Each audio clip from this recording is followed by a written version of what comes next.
Okay. Bismillahirrahmanirrahim. Assalamualaikum warahmatullahi wabarakatuh. Nahmadu Nabi Muhammad Mustafa sallallahu alaihi wasallam wa ala alihi wa ashabihi kiram wa tabi'in wa tabi'in wa man tabi'ahum bi ihsan ila yaumiddin. Wa khususan di muallif hadzal kitab Al-Imam Muhammad bin Yusuf As-Sanusi Al-Hasani wa masyayikhina ajma'in wa walidina al-Fatihah. A'udzu billahi minasyaitonir rajim. Bismillahirrahmanirrahim. Alhamdulillahi rabbil alamin. Ar-Rahmanir Rahim. Maliki yaumiddin. Iyyaka na'budu wa iyyaka nasta'in. Ihdinas siratal mustaqim. Siratal ladzina an'amta 'alaihim ghairil maghdubi 'alaihim waladdallin. Amin. Alhamdulillah. Pertamanya syukur kepada Allah Subhanahu Wa Taala sebab pada malam ni dapat kita belajar ataupun mulakan pengajian secara peribadi kita lah sama-sama kan.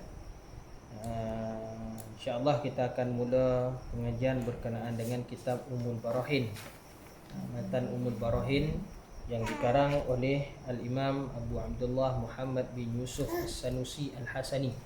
Dalam kitab syarah tu dia bagi tahu biodata pengarang. Dalam ni rasa ada. Letak dalam yang ni 9 ni rasa ada juga biodata dia. Dalam syarah tu biodata pengarang. Pengarang kitab asal iaitu Imam Muhammad bin Yusuf As-Sanusi. Kalau tak silap dia zaman berapa ratus hijrah? 832. 8 Di mana? Hijrah. Dia lahir 832, meninggal tahun 865 Hijrah. Mana lebih kurang 1490 Masihi. Kalau kita tengok balik 1490 Masihi ni, kita dekat Malaysia zaman Kesultanan Melayu Melaka lah. Zaman Kesultanan Melayu Melaka lah waktu tu. Sebab Kesultanan Melayu Melaka ni 1490. Dia biasa kalau dalam kitab matan dia jarang sikit dia ada biodata pengarang. Dia dalam kitab syarah dia. Biasanya lah. Tapi panjang cerita, panjang lah kalau kita nak syarahkan satu. Cuma secara umum dia Imam Muhammad bin Yusuf As-Sanusi ni dia orang Tilimsani. Tilimsani ni dekat Morocco. Dia asal Morocco. Kabilah dia nama dia kabilah Sanus tu. Tu dia panggil Sanusi. Kabilah Sanusi tu. Jadi matan ni dikarang tujuannya untuk nak beri hujah secara detail sebenarnya. Secara detail berkenaan dengan akidah sifat 20, mempertahankan akidah dalam bentuk dari sudut metodologi Asy'ariyah dan juga Maturidi. Jadi secara umum nak kita kenal dululah. Apabila disebut Ahli Sunnah wal Jamaah, Imam Al-Hafiz Murtada Az-Zabidi disebut dekat dalam kitab Ithaf Sadatul Muttaqin bahawa kitab Ithaf Sadatul Muttaqin tu dia syarah kepada Ihya Ulumuddin. Dalam kitab dia Ithaf Sadatul Muttaqin ni, Imam Murtada Az-Zabidi dia ada sebut idza utliqa bi ahli sunnati wal jamaah fa muradu bihim al-asy'ariyah wal maturidiyah. Apabila disebut ataupun ditanya kepada kita ataupun di nak kata orang tanya kepada kita kan siapakah ahli sunnah wal jamaah tu, maka ahli sunnah wal jamaah ni secara umum dia apabila disebut ahli sunnah wal jamaah, majoriti dia ialah bermanhajkan asy'ariyah dan juga maturidiyah. Cuma yang ni kita nak faham kenapa nama dia ahli sunnah wal jamaah. Ahli sunnah ni ialah mereka yang mempertahankan sunnah Nabi sallallahu alaihi wasallam dengan metodologi yang berbeza-beza tetapi sampai kepada tujuan yang sama. Tu dia masukkan ahli sunnah wal jamaah. Sebabnya dia metodologi nak memahami Quran hadis tu beza-beza. Kaedah dia kalau kita belajar dulu kan, Al-Quran ni dia dipanggil subut dia qat'iyah.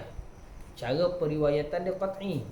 Sebabnya diriwayat daripada satu zaman ke satu zaman tu ramai, mustahil boleh berlakunya penipuan. Tapi untuk nak memahami ayat Quran tu sendiri, ada sebahagian ayat Quran tu dipanggil dilalah, makna kehujahan dia tu, kekuatan hujah dia maksud sebagainya tu secara terperinci.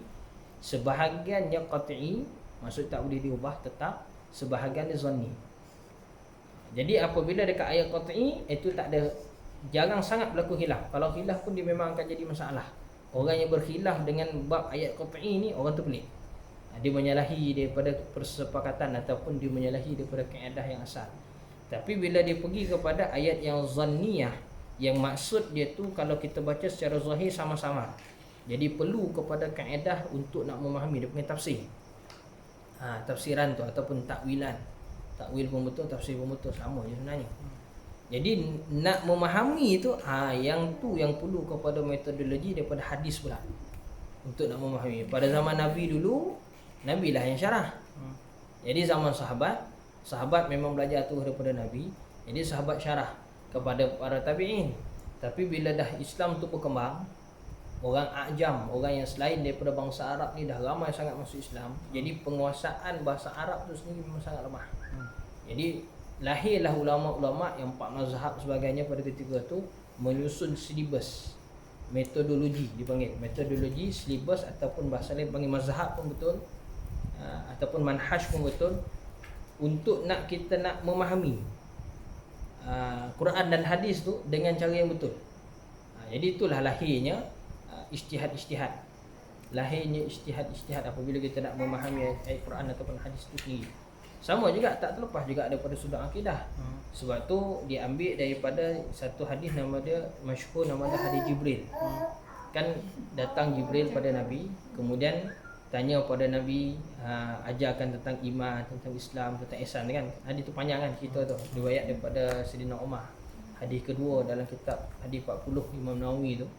Nama hadis itu lebih masyhur, ulama hadis panggil hadis Jibril. Sebab Jibril yang datang tanya pada Nabi. Dia tanya pada Nabi, Nabi jawab, kemudian dia kata pada Nabi, betul apa yang kau jawab. Akhir sekali Nabi kata, hadza Jibril ja'akum yu'allimukum dinakum. Itu Jibril, dia datang kepada kamu untuk mengajarkan agama kamu. Cerita dekat dalam tu yang ditanya oleh Jibril ni 4 soalan. Soalan pertama cerita pasal iman. Soalan kedua pasal Islam. Soalan kedua pasal ihsan. Soalan ketiga pasal ihsan. Soalan yang keempat cerita pasal hari kiamat. Ada 4 soalan tu.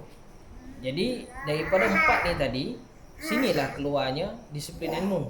Kalau dia sudut pertanyaan pasal iman tadi, ini dia panggil ilmu akidah, ilmu tauhid. Kalau soalan berkenaan Islam tadi, ini daripada sini keluarnya ilmu fiqh. Ulama dia ambil pemahaman daripada situ. Keluarnya kaedah ilmu fiqh sebagai banyak-banyaklah kita belajar tu kan. Kemudian daripada soalan pasal ihsan ni, ini dia panggil silibus, keluarnya silibus ilmu tasawuf, ilmu akhlak. Dia susun manhaj akhlak, manhaj tasawuf tu. Kemudian keluar pula kalau soalan berkenaan dengan akhirat ni pula, tu cerita berkenaan dengan ada sebahagian daripada ulama kita ni dia panggil ilmu berkenaan dengan jangkaan masa depan.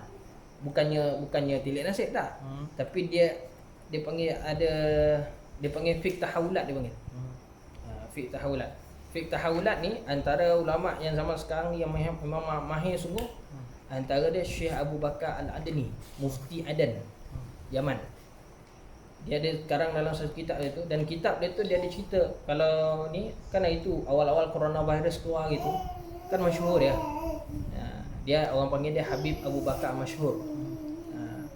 Dia masyhur sebab dia salah seorang ulama zaman kita sekarang ni yang memang sangat mahir ilmu berkenaan dengan fiqh tahawulat ataupun fiqh jangkaan masa depan. Dia cerita pasal coronavirus tu, kitab yang dikarang tu tahun 95. Tapi coronavirus keluar 2019, 2020. Macam mana dia boleh jangka benda tu keluar? Adakah dia ni ada ejen CIA? Tak boleh lah. Dia syarah kan, satu ilham Allah Ta'ala bagi pada dia. Berdasarkan hadis-hadis Nabi banyak semua kumpul, hadis-hadis fitan akhir zaman tu, maka dia keluar. Kita apalah. Itu berkenaan dengan waktu tu. Yang metodologi yang untuk akidah tu, maknanya sekarang ni maknanya ni salah satu kaedah untuk mencapai tauhid lah, kefahaman tauhid lah. Mana ada banyak kaedah-kaedah yang lain lah. Ada banyak kaedah lain. Tapi kita nak kena pilih. Kita kalau pergi pasar banyak buah kan. Tapi takkan semua buah tu kita nak ambil. Okey. Kita pilih yang cantik, yang selamat tu tak? Yang boleh dimakan. Macam ni juga dalam akidah. Mana canda akidah ni berapa banyak metod yang ada? Okey. Metodologi di dalam bab akidah ni sangat banyak. Ada sebahagian yang betul, sebahagian yang sesat. Okey. Contoh kalau metodologi dalam bab akidah ni, metodologi Asy'ariyah, Okey. Maturidiyah, Jabariyah, Qadariyah, Mujassimah, Musyabbihah, Mu'tazilah. Kemudian ada lagi metodologi Hululiyah. Oh, Hulul. hulul. Hulul ni makna dia bergabung dengan Tuhan. Dia macam kalau dalam agama Hindu, agama Buddha dia panggil moksha nibbana tu. Tu. Banyak lagi. Itu Tapi dalam banyak-banyak ni mana yang betul? Okey. Mana yang diperakui betul?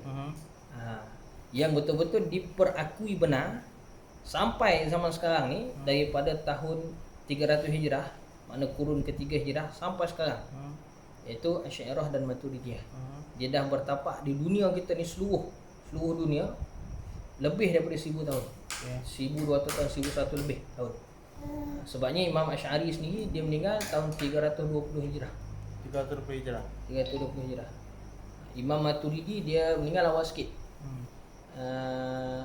Dia meninggal lebih kurang tahun 300 berapa? Tapi 300 belah-belah lah. 300 belah-belahnya tu.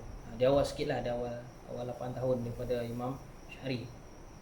Tapi dua-dua metodologi ni tadi dia memang ambil daripada metodologi Ahlussunnah wal Jamaah. Okey. Bila kita tengok cerita sikit, daripada zaman Nabi ajar terus kepada sahabat. Zaman sahabat ajar terus kepada tabi'in. Masa tu bahasa Arab masih lagi dikuasai. Tak berlaku sangat masalah-masalah besar ni. Walaupun pada zaman Sayyidina Ali puak Qadariyah dia dah lahir dah. Zaman Sayyidina Ali puak Syiah dah lahir dah. Puak Mu'tazilah dah lahir dah. Maknanya puak-puak ni guna metodologi diorang lah. Kalau zaman Sayyidina Umar ni puak Mujassimah ni dah lahir. Mujassimah ni makna yang merupakan Allah Ta'ala sebagainya tu. Itu dah lahir. Tapi pada ketika tu masih sangat-sangat minoriti dan dikawal. Cuma bila dah semakin berkembang sampai tahun lebih kurang zaman zaman Imam Syafi'i sebelum dia wafat lagi, iaitu lebih kurang 100 tahun hijrah ke atas. 1 tahun hijrah ke atas, masa ketika tu Mu'tazilah ni dah diterima. Akidah Mu'tazilah ni antara sesat dia apabila dia katakan bahawa Al-Quran tu makhluk. Dia menafikan sifat-sifat Allah. Ada sifat yang dinafikan. Pada dia sifat Allah Ta'ala ni satu wujud dia. Yang lain tu semua bukan sifat. Sebab sifat tu ialah zat, itu bagi dia. Kita sifat-sifat, zat. Tapi bagi pada dia sifat tu ialah zat. Sifat ni tak ada. Itu pada dia lah. Maksud dia nak kata zat Allah ni berbilang-bilang lah. Bila Allah Ta'ala nak kata Allah Ta'ala itu qadim, itu zat qadim. Jadi sekarang ni ada sampai situ lah tu. Antara punca terjadinya ada metod dari Asy'ariyah Maturidiyah ni, antara punca dia sebab satu bahasa Arab lah. Okey gini. Semua cara-cara metodologi di selipah yang disusun ni, semua asas berpunca dia ialah cara memahami Quran dan hadis tu sendiri. Pada asal dia, cara dia nak mentafsirkan. Jadi ada yang tafsir ikut tafsir sendiri. Jadi lahir metodologi dia. Mu'tazilah, dia tafsir dengan cara dia sendiri. Jadi lahir itu metodologi Mu'tazilah. Yang ni pula lahir metodologi ni macam-macam lah. Dia punya, tapi punca asal dia ialah salah faham kepada apa yang nak disebut di dalam Quran dan juga hadis. Itu punca besar dia, punca yang paling besar. Dia panggil salah faham kepada nas Quran hadis. Itu punca dia. Jadi berpecahlah semua tu. Ada yang salah faham tu sampai sampai jadi kafir ada. Ada yang salah faham tu bid'ah, dia buat dosa besar. Ada yang dia bukan salah faham, dia hanya perbezaan pendapat. Maka yang ni masih diraikan lagi. Tu. Maknanya bahasa Arab tu nombor 2 lah. Masalah pemahaman bahasa Arab tu nombor 2. Masalah pemahaman tu pemahaman yang macam mana? Pemahaman kepada Quran hadis tu sendiri. Masalah kepada kita bila kita baca Quran, memang kita sekarang ni tak payah terjemahan, tak payah buka, adakah kita tu boleh faham? Tak boleh. Ha. Jadi itu dari sudut nahu sorof ke apa? Bukan kata nahu saraf. Betul. Semua disiplin ilmu. Sebab nak menafsir Quran, nak memahami Quran dan juga hadis, dia kena memahami sekurang-kurang 10 disiplin ilmu. Okey. Bahasa Arab tu satu. Okey. Ilmu usul fiqh, ilmu qawaid fiqh, ilmu asbabun nuzul, asbabul wurud, cerita macam-macam lah, am, khas, mutlak, muqayyad, sebagainya, semua dah. Mana dari 10 tadi amakot. Semua. Oh. Semua. Dia rangkum semua tu. Dia rangkum semua. Itu yang ulama sebut sekurang-kurang. Ada sebahagian yang kata guys kena menguasai 30, 40, 50 disiplin ilmu. Oh. Ha. Disiplin tu mana kaedah lah. Kaedah-kaedah lah. Okey. Ni ilmu sarah. Ilmu sarah tu satu disiplin ilmu. Hmm. Ilmu nahwu satu disiplin ilmu. Tapi Mana- semua tu bila dia rangkumkan ialah ilmu bahasa Arab. Hmm. Ha gitu. Mana salah faham dia, minimum paling minimum untuk memahami daripada Al-Quran dan hadis tu kena ada 10 tadi lah. Ha. Sebab nampak gitu. Dan tu 9 yang kita pelajari. Yang ke-10 tu itu dia panggil ilmu laduni. Al-Wahbi, makna kurniaan Allah Taala. Dan yang ni yang memang jarang sangat orang dapat. Walaupun dia mahir tafsir sekalipun, jarang orang yang mahir tafsir dapat yang tu. Tak apalah, tu panjanglah cerita kalau kita nak buka yang tu. Cuma kita khusus pada bab ilmu akidah ni tadi. Maka bila dah sampai tahun 300 Hijrah ni, pada ketika tu Mu'tazilah ni telah diterima sampai khalifah sendiri pun berpendapat dengan pendapat Mu'tazilah. Khalifah sendiri pun memang bermazhab Mu'tazilah. Akhirnya ramai ulama yang kena bunuh. Ramai ulama yang kena bunuh dan tak kurang juga yang kena seksa. Antara dia Imam Ahmad bin Hanbal sendiri, Imam Hanbali sendiri. Imam Hanbali dia diseksa sebab Imam Hanbali dia menentang pendapat Mu'tazilah yang mengatakan Al-Quran itu makhluk. Dia pertahankan bahawa Al-Quran itu qadim. Tu. Punca daripada situ. Maka Imam Ahmad bin Hanbal pun kena juga. Sampai dia meninggal, dia kena seksa. Akhirnya tahun 300 Hijrah muncullah Imam Abu Hasan Asy'ari ni untuk nak mempertahankan semula akidah Islam yang betul. Ikut balik semula metodologi yang betul daripada Quran dan juga hadis, dan juga daripada apa yang disyarahkan oleh para sahabat, para ulama, secara dipanggil ilmu tu secara sanad. Secara musalsal betul. Sambung betul, bukannya reka-reka tak. Bukannya sekadar ikut fahaman individu, ikut akal logik tak. Jadi metodologi Asy'ariyah Maturidi ni, sekali lah Imam Maturidiyah pun sama juga. Cuma Maturidi ni metodologi dia lebih masyhur dalam mazhab Hanafi. Kalau Imam Asy'ari ni metodologi dia masyhur dekat dalam mazhab Maliki dan juga Syafi'i. Maturidi. Asy'ari. Asy'ari, Syafi'i dengan Maliki. Maliki, Syafi'i dan sebahagian Hambali. Sebahagian Hambali. Sebahagian lagi dia ada kaedah dia pula. Dia ada kaedah pula, dia panggil kaedah ahli asar dia panggil. Itu banyak dekat Hambali. Itu metodologi ahli sunnah tadi. Tapi mu'zam, majoriti, bila kita sebut majoriti ahli sunnah wal jamaah, manhaj akidah dia di dunia ni boleh dikatakan 98% Asy'ariyah Maturidi. 98 Lebih kurang macam tu. Tapi sekarang ni mungkin tak tahulah, ada pengurangan pertambahan macam tu, Allah Ta'ala alam lah. Tapi majoriti memang begitu. Mana-mana kita pergi pun, kita pergi Jordan Asy'ariyah. Lama-lama dia Asy'ariyah. Kita pergi mana lagi?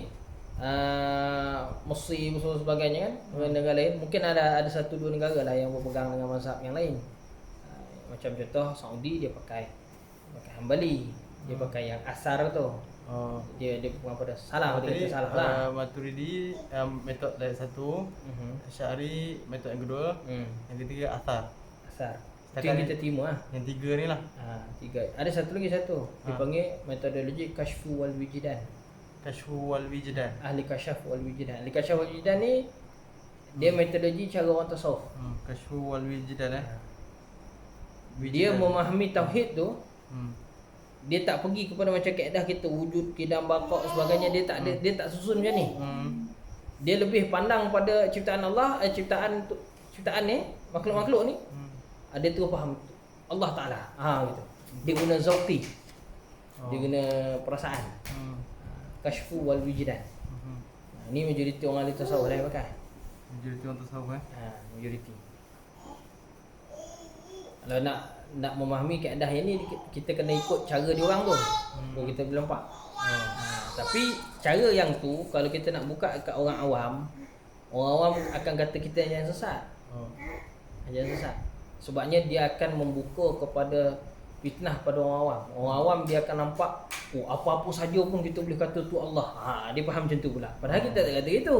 Kita kata apa saja yang kita nampak itu ialah tajalli ataupun itu ialah kesan daripada ciptaan Allah Ta'ala. Mana Allah itu tanda Allah Ta'ala ada. Nampak saja makhluk itulah tanda Allah Ta'ala ada. Dia faham pula itu Allah. Itu kan salah. Jadi kaedah kafir wal wujudan ni ulama dia tak berapa nak kehadapankan sangat, ketengahkan sangat kepada orang awam. Yang diketengahkan metodologi ni sifat 20. Jadi zaman ke zaman lah yang mempelopori ataupun menyebarkan secara meluas betul kaedah Asy'ariyah Maturidi ni, terutama kaedah Sy'ari lah. Itu Imam Ghazali. Imam Ghazali dia yang menyebar luaskan betul. Asy'ariyah ni Imam Ghazali yang sampaikan. Dia daripada Imam Asy'ari, kemudian dia turun sebab Imam Asy'ari ni tahun 300 Hijrah. Imam Ghazali tahun hujung 400 Hijrah, masuk 500 Hijrah lah. Jadi dia anak murid tu semua Imam Al-Baihaqi, Imam Al-Baqilani sebagainya tu semua tok murid Imam Haramain Juwaini. Itu sampai pada Imam Ghazali. Sampai pada Imam Ghazali ni dia memang disebar luas betul. Mana lagi tersebar luas betul. Yang Al-Maturidi Al-Maturidi itu disebarkan oleh ulama-ulama mazhab Hanafi. Mazhab Hanafi ya. Cuma Maturidi ni dia lebih lagi diguna pakai ketika zaman Khilafah Utsmaniyah. Mana Maturidi? Maturidi. Sebab Khalifah Turki Utsmaniyah semua bermanhaj Maturidi. Daripada Osman Ghazi sampai kepada Sultan Takhir. Dan paling popular sekali zaman Sultan Muhammad Al-Fatih. Sultan Muhammad Al-Fatih dia memang disebar betul kaedah metodologi Maturidi. Tapi Maturidi dengan Asy'ari ni dia tak beza sebesar tau. Dia ialah adik-beradik. Dia kaedah adik-beradik. Cuma mungkinlah adalah dalam adik-beradik kan, adalah sikit. Maturidi Asy'ariyah dia bukan adik-beradik, dia manhaj dia tu. Manhaj dia tu macam kita boleh kata adik-beradik lah. Hampir sama lah. Hampir sama. Sebab tu bila dah sebut macam Imam Murtadha Zabidi dia sebut awal tadi kan, dia dah putuskan. Bila secara umum kita sebut Ahlussunnah wal Jamaah ni dari sudut akidah ni Asy'ariyah Maturidi. Manhaj dia dua mazhab ni. Asy'ariyah Maturidi dia takkan lagi. Dia beza antara Asy'ariyah Maturidi ni kita tengoklah dia beza istilah je. Bukannya bawa kepada beza jadi kufu kan jadi bentar. Dia beza istilah je. Yang ni sebut macam ni, ini sebut macam ni, tapi benda sama. Contoh dia bab qada dan qadar.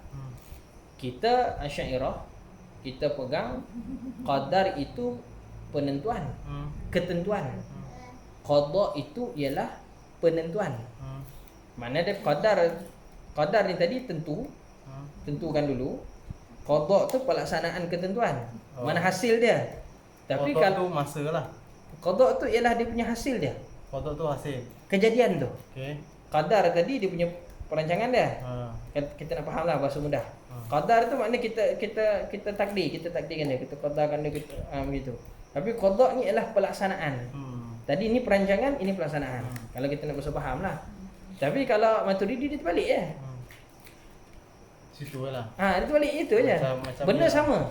Macam apa yang salah satu kuruk tu Hanafi suci Hanafi waktu haid. Syafi'i waktu suci. Benda sama. Macam tu. Nampak kan? Itu je. Tapi kenapa boleh jadi khilaf itu? Sebab tadilah ayat Al-Quran yang dia punya kehujahan ataupun hadis yang dia punya kehujahan dia tu zanni. Kuruk, apa kuruk? Itu yang jadi macam tu tu. Itu yang berlaku khilaf pendapat. Tapi benda sama. Okey? Boleh cakap dulu. Okey, terus. Okay, kita tengok kitab. Jadi matan umum barahin ni dia ialah satu matan yang menggabungkan dua metodologi. Digabung dua-dua sekali. Asy'ariyah dengan Maturidi digabung sekali. Digabung sekali.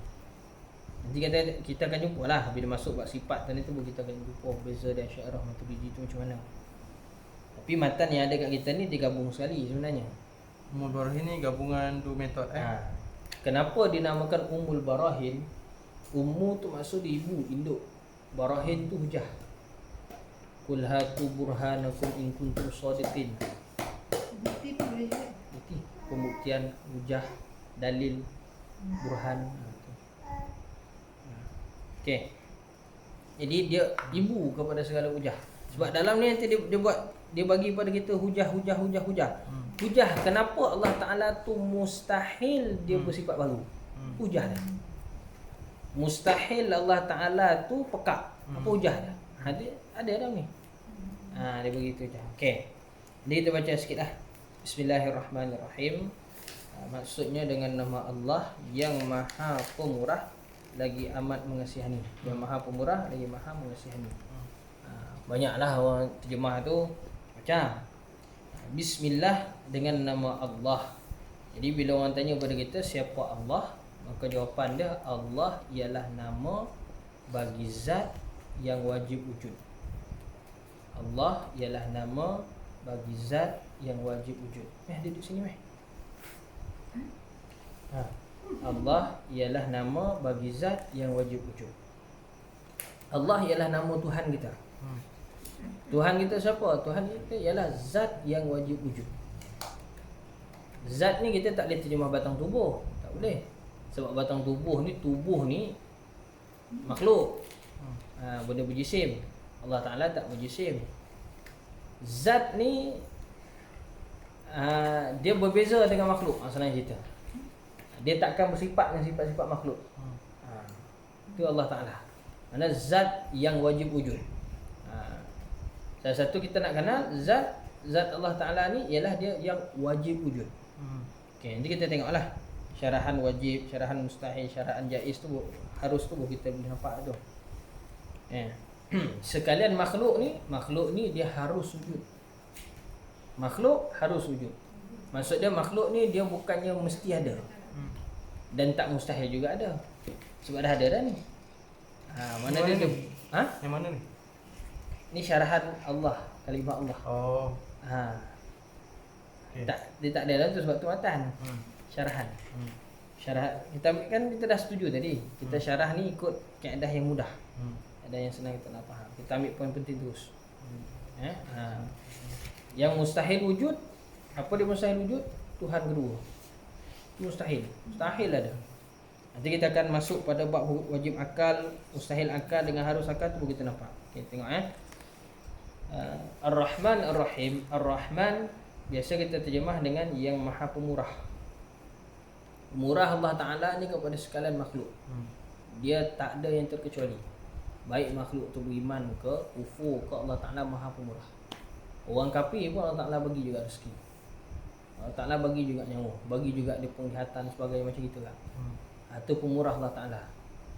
Sebab Allah Ta'ala Maha Pemurah ni dia tak perlu pun kepada kita nak faham lah sebab tu kenapa Allah Ta'ala ni tak perlu pun kepada kita minta dia kepada bagi dah. Tu. Tapi kalau bab nisbah kepada keduniaan dunia ni pada orang kafir sebagainya, dunia je lah. Dunia je lah. Tapi di akhirat nanti dia memang di ni lah, di azab dia Ta'ala. Pengasih kasihnya Allah Ta'ala ni kepada orang mukmin. Kenapa beza? Padahal kata dasar bagi Rahman dengan Rahim ni sama. Apa kata dasar dia? Rahimah. Rahamim, Rahimah, baris dia Rahimah. Itu maksud dia apa? Baik. Buat baik. Maksud asal. Itu maksud asal. Rahimah ni baik. Buat baik. Yang merahmati. Buat baik ya. Tapi kenapa Ar-Rahman Ar-Rahim kan dua sifat beza. Dua nama yang beza kan. Nama tu beza lah. Sebab Rahman satu, Rahim satu. Jadi ulama syarah Ar-Rahman ni dia luas. Sebab apa pula? Salah satu isyarat dia kepada jumlah huruf dia. Ra, mim, alif, nun. Berapa? 5. Ra, mim, alif, nun. Kalau Rahim, Ra, ya, mim, 4. Jadi bila disikit dia lebih mengkhususkan. Itu antara salah satu syarahan para ulama lah. Dan tafsiran-tafsiran begitu. Sebab tu ulama dia lebih kepada pengasih ni, Rahim ni, pengasih ni ialah kasih kepada khas orang yang beriman. Dunia dan akhirat. Terutama di akhirat. Okey, alhamdulillah maksudnya segala puji bagi Allah Subhanahu Wa Taala. Puji-pujian ni macam mana? Kan dalam dekat majlis biru ada syarahan. Ingat tak? Tak ingat. Tak ingat lah. Tu yang catat tu. Puji-pujian ni ada 4 martabat. Oh, yang Tu. kepada Bila orang tanya kepada kita, apa hakikat puji-pujian? 4 tu. Oh, Tu hakikat dia takkan lagi. manusia dengan manusia, manusia dengan Nabi. Allah Taala puji diri dia sendiri. Allah Taala puji makhluk, nombor 2. Kemudian makhluk puji Allah Taala, nombor 3. Kemudian makhluk puji sesama makhluk, nombor 4. Allah puji diri sendiri. Allah Taala puji diri dia Saya sendiri. nota dah ni. Kalau tak ada buku. Tak esok. Lepas tu Allah puji makhluk. Allah Apa je puji kita makhluk. dah layan set. Kemudian makhluk puji Allah. Tiga. Sudah datang. Mari sini. Dek. Kemudian makhluk memuji sesama makhluk. Apa tu? Oh. Macam Daud. Daud ni. Nah ni. Takut masuk mulut. Jadi 4 martabat puji-pujian. Mana dalil? Ada dalil juga. Allah Ta'ala puji diri dia sendiri. Ni'mal maula wa ni'man nasir. Contoh. Allah Ta'ala lah sebaik pelindung dan juga lah sebaik-baik Kau minum pemberi. lagi ni. Kalau mana? Minum tak? Tak tak. Minum. Kau minum lagi ni. Mana lagi? Jom. Air kosong. Tak. Kita memang tak minum air gas. Tu tengok tu, kok tu. Dah minum. Dia boleh terlepas tu. Enggak. Memang tak minum air gas. Ada, bagi tak? Tak tahu ni. Ha? Satu lagi air kosong. Dia ambil. Malas pula je. Ni air kosong. Tu dalam kamera tu. Terus? Okey. Jadi Air kosong dah keluar. pegang.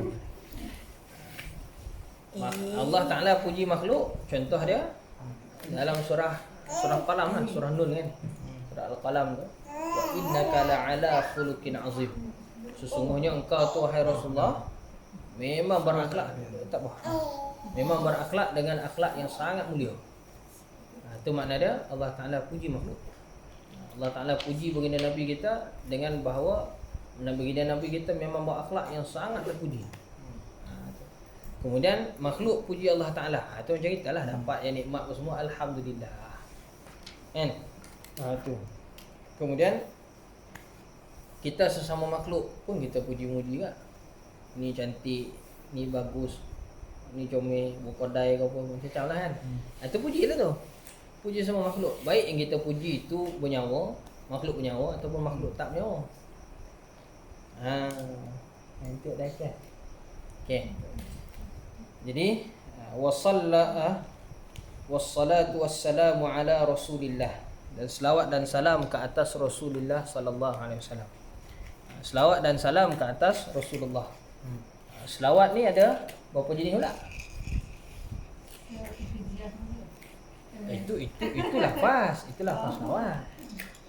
Dalam Quran Allah Taala sebut selawat ni ada 3 bentuk. 3 jenis, 3 martabat. Pertama dia selawat Allah kepada baginda Nabi.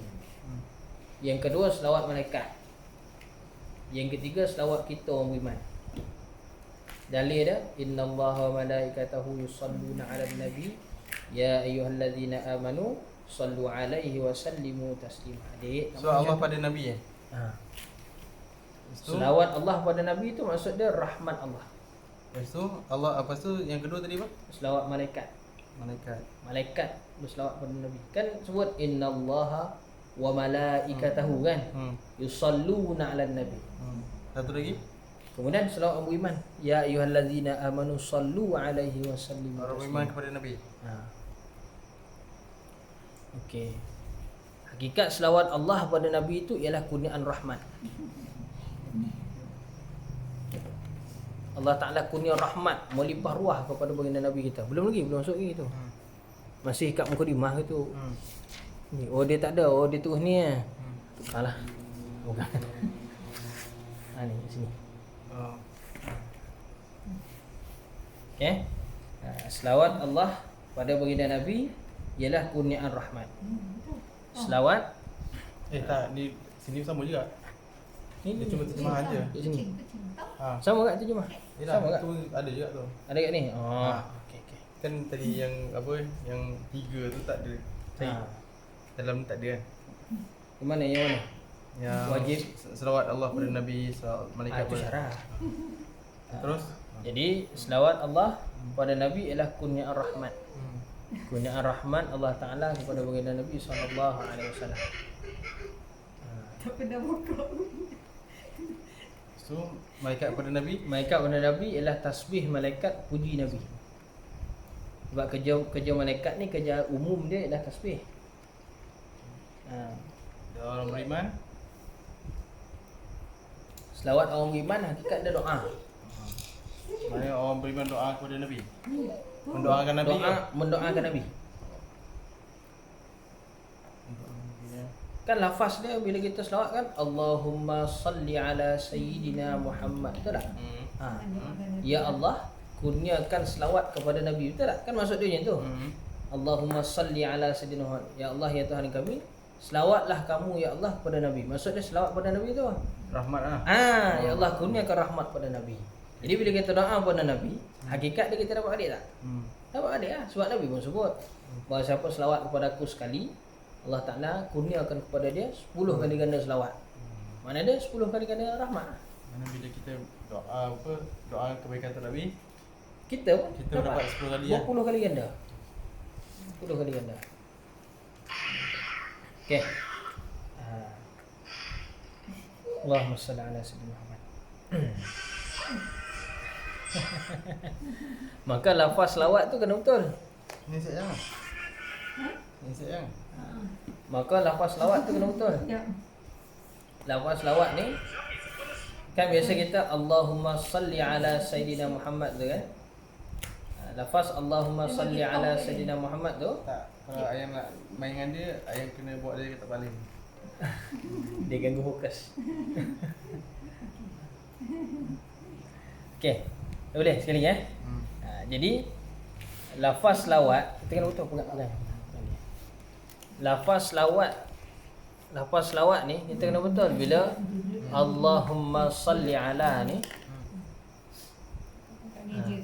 Allahumma salli ala sayyidina Muhammad tu. Salli tu mesti kita kena tulis tanpa ya. Dan bacanya pun jangan panjang. Ramai orang baca Allahumma salli ala, tak? Salah tu.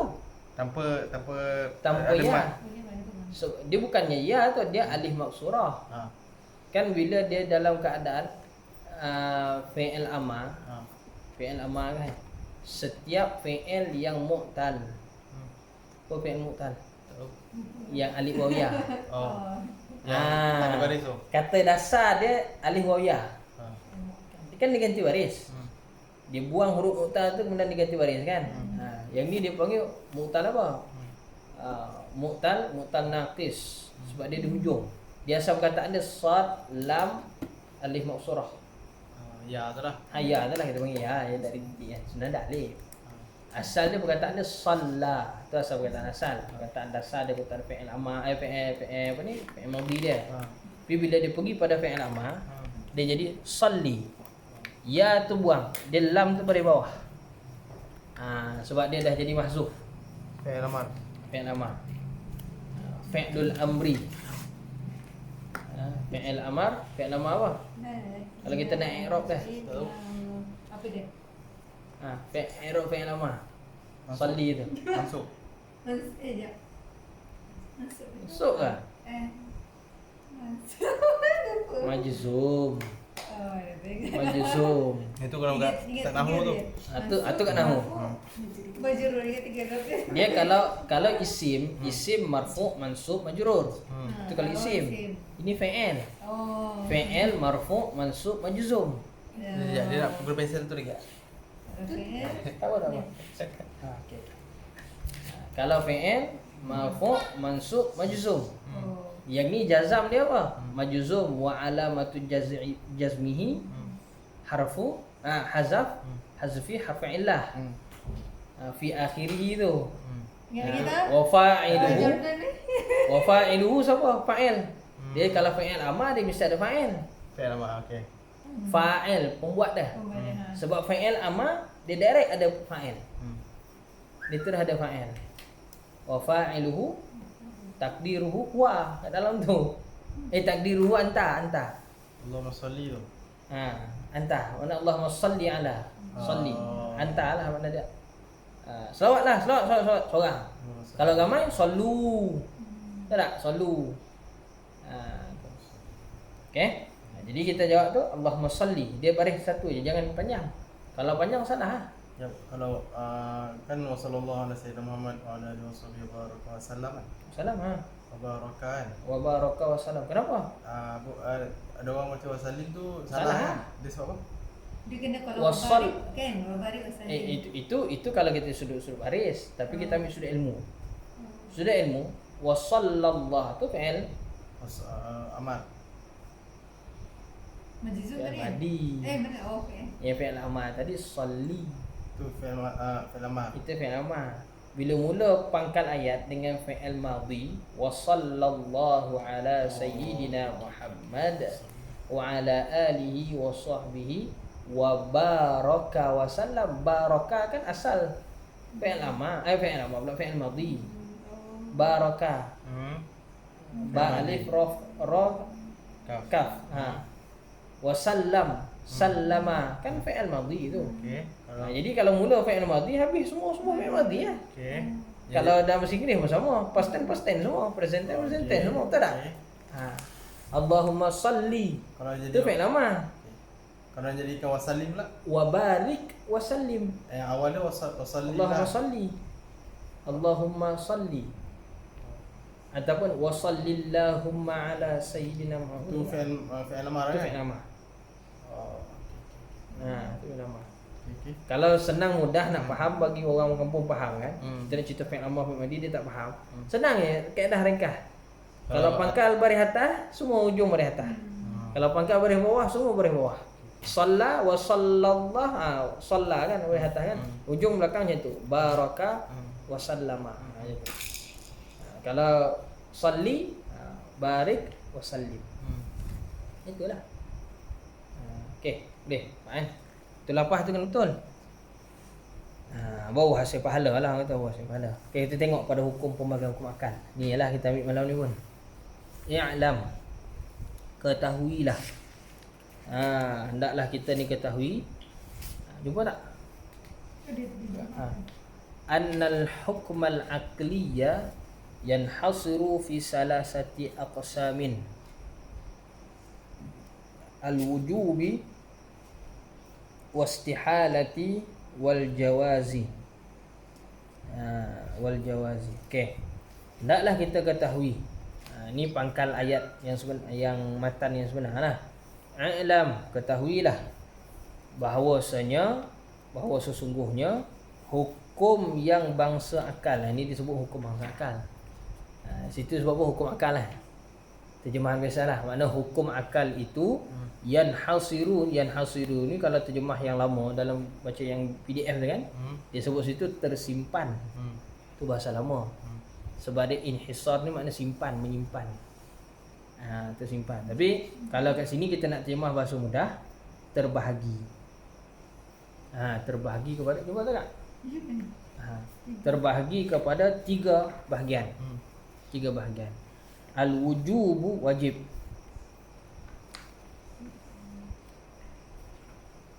Al-wujubu wastihalatu dan mustahil.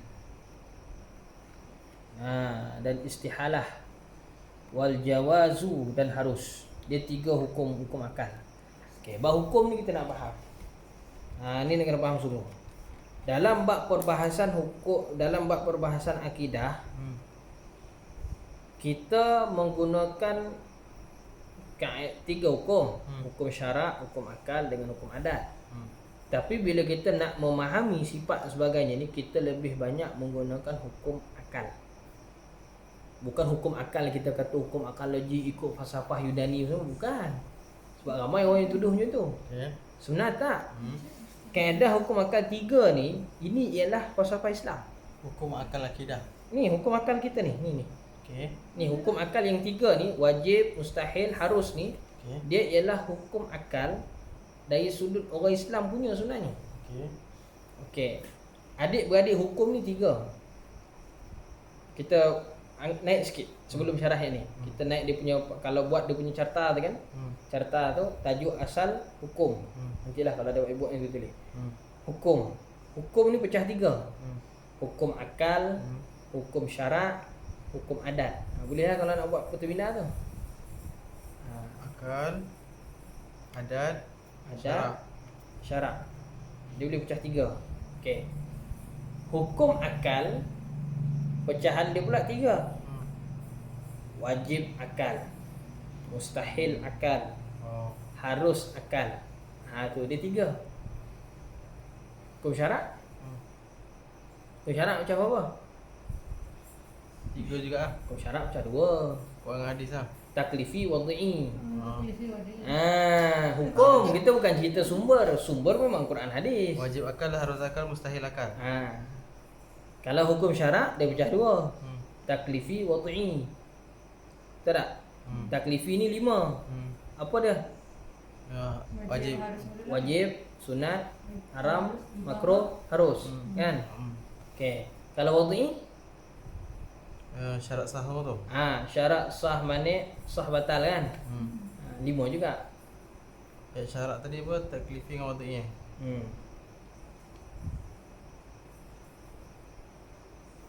Okey. Dan taklifi wad'i itu pecah lagi tu. Yang adat tu? Hukum adat ni 3. Wajib adat. Oh yang tadi ya, wajib adat, harus adat semua tu. Wajib adat, harus adat, mustahil adat. Tapi adakah hukum adat dengan hukum akal ni sama? Tak sama. Walaupun istilah diguna pakai itu bunyi dia sama. Wajib akal, mustahil akal, harus akal, wajib adat, mustahil adat, harus adat. Tapi bila kita pergi syarah dia lain. Sebab punca asal dia kita pergi takrif. Hukum syarak ni apa dia?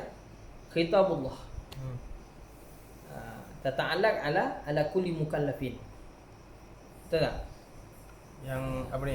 Hukum syarak. Kalau kita terjemah hukum syarak tu. Apa takrif hukum syarak? Dia ialah khitabullah, titah perintah Allah Taala. Nak? Yang muta'allaq, yang tata'alluq atas fi'l, atas mukallaf, atas setiap orang mukallaf. Dari sudut iqtida, dari sudut mandatori, ataupun mani', penghalang, ataupun tegahan, ataupun ikhtiari, pilihan. Tu yang bawah ni tadi?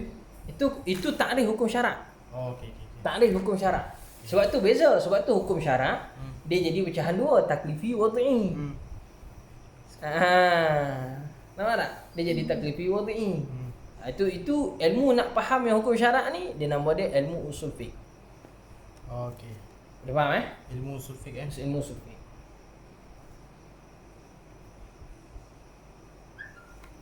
Hukum akal ni apa pula? Hukum akal. Apa terjemahan hukum akal? Tak tahu. Ialah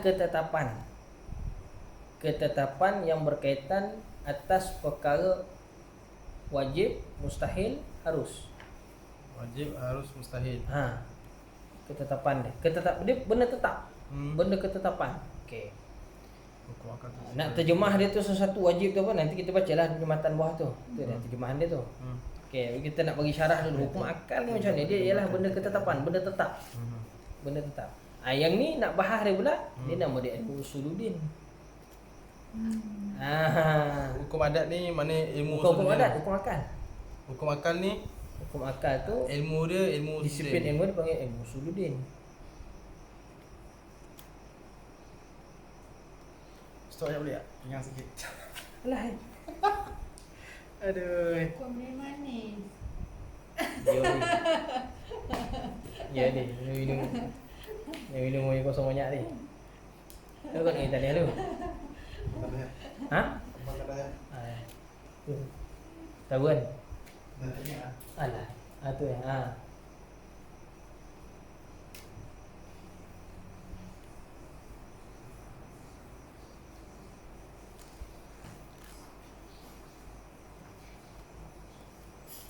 Tak stop dulu.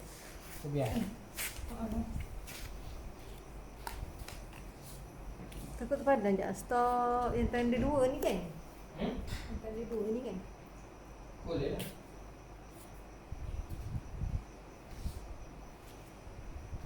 Tetap dia halu. Apa ni lah dekat tak kalau dia nak.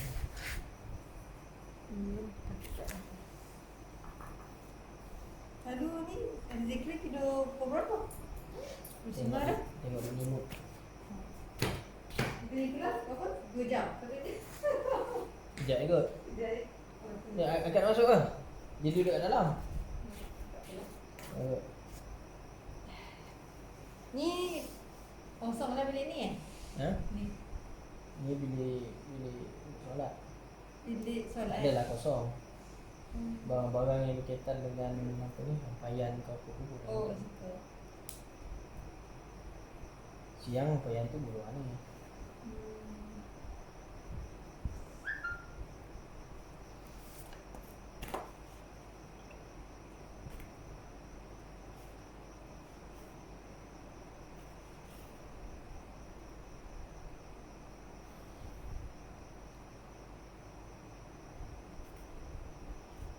Tak apa jam.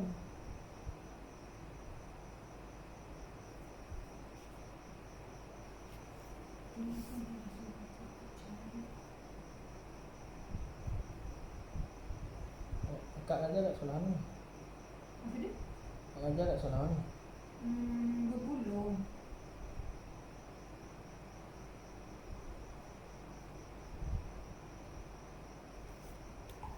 Tapi tak ramai tu. Tapi dengar yang terbaru ni dia positif ni layangan ni. Seorang pelajar 11 tahun. Sekolah sini. Kan? Kak Mila bagi tahu tadi. Dia tahu sebelah tahun tapi dia tak tahu orang, saya tak tahu dia orang mana. Layangan. Kita dah confirm positif. Mana? Yang confirm positif tu tahu sebelah tahun tu tapi tak tahu dia tu mana kan. Ha. Sekolah. Sekolah sini.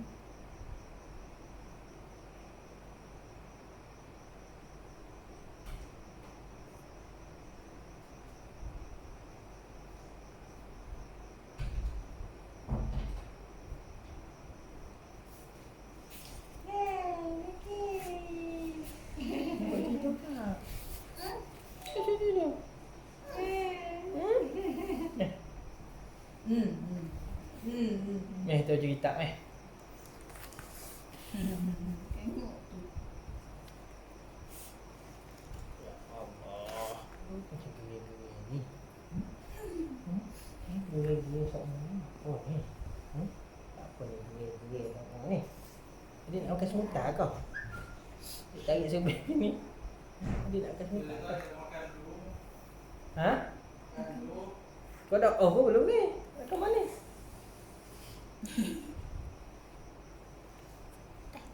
Dah. Dah puas tak? Tak ada pos. Tak ada tekan ni.